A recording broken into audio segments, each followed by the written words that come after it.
Hello friends, जय जगन्नाथ। मो पायल आम यूट्यूब चैनल पायल ब्लॉग को आपण मानक स्वागत करछि। सांग माने आज पूरा बढ़िया कला कला फ्रेश बैगण थिला घरे, तो ताकि देखिक इच्छा है दही बैगण बनवाई। आज पूरा इजी वे रे बनई। चलतु केमती कौन बनैली रेसिपी आपण मान शेयर करुच्ची।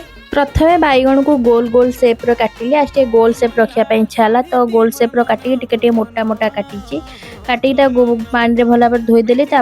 लुण हल्दी पकई गोले देगी सेपटे तेल गरम कर देइथिली।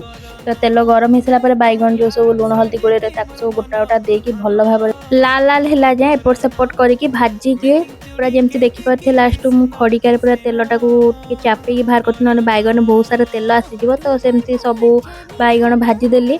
तापर मुझे मिल्क मोर हाफ केजी दही नहीं, कारण मो हिसाब से मो क्वांटिटी हिसाब से दही नहीं। आपन चाहिए आपण क्वांटिटी हिसाब से आपण चॉइस रे दही नेबे। तापर दही रे मुझे स्वाद अनुसार लुण पकई आ लंका जीरा गुंडी जोटा कि मु जीरा लंका को भाजी गुंड कर रखी ताकू देइथिली मो हिसाब से राग अनुसार।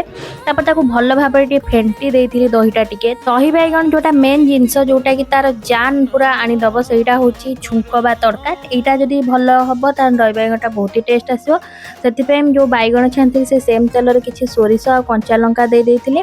टिके ता धरे काश्मीर चिली देइथिली टिके हल्का कलर आसिया पे आ भूसंग पत्र देकी छुंकटा प्रिपरेशन हो सारा पर जो दही फेंटी रखी ता धरे देकी आ 5-10 मिनिट दहीटा उठी फेंटी देली जेपर्यंत छुंकटा मिक्स हो जिवो दही रे ता फ्लेवरटा मस्त आसीबो। तापर बैगण जो छाणी रखी ताकू देदेली आ लास्ट गोटे धनिया पत्र दे मिक्स करके अध घंटे छाड़ी रेस्ट पाई। तापर मोर दही बैगण रेडी होता। थरे निहाती ट्राए करो केमती लागला निहाती।